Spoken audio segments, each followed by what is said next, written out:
Sensing the atmosphere of a room is a physical, universal experience. Sit next to someone who is deeply joyful, and the space feels tangibly lighter. Stand near someone radiating quiet anger, and the air feels dense and heavy.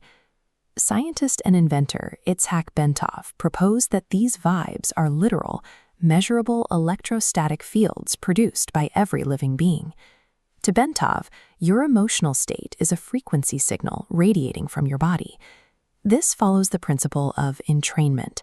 When two oscillating systems are placed near each other, like these out-of-sync grandfather clock pendulums, they will eventually synchronize their rhythms. In physics, the higher frequency always dominates, forcing the slower pendulum to catch up and match its pace. Bentov applied this mechanical reality to human biology. Our personal electrostatic fields fluctuate in strength based on our physical vitality and mental health. This creates a mechanical consequence for human interaction. The individual in any given space with the strongest, highest vibrating signal will automatically raise the frequency of everyone else around them. This spectrum maps human emotional states to measurable frequencies.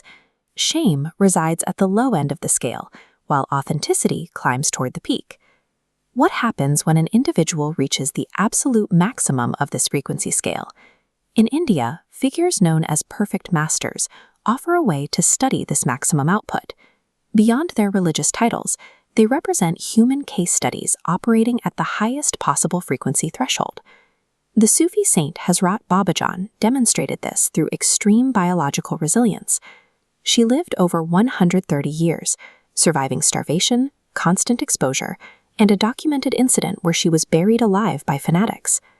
In 1914, she met a young man named Marwan. She kissed him on his forehead, and the energetic impact was so severely profound that Marwan remained in a catatonic, God-absorbed state for months. This was a literal instance of Bentov's entrainment. Babajan's high-frequency field was so dominant that a single point of contact permanently pulled Marwan's consciousness up to her level. Marwan emerged from that encounter as the perfect master Meher Baba. He operated at a frequency categorized in spiritual traditions as divine love. He demonstrated his influence was energetic by maintaining strict silence for 44 years. He communicated only through hand gestures and the alphabet board seen here.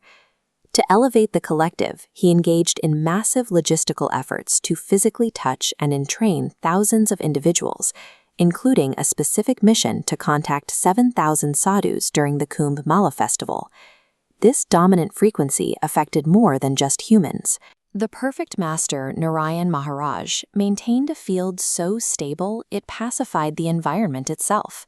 Historical accounts describe wild tigers emerging from the jungle to bow at his feet, and the terminally ill recovering their health simply by standing in his proximity. These miracles map directly to Bentov's thesis. When a system of higher consciousness focuses its field on a lower one, the capabilities of the lower system are mechanically forced to expand.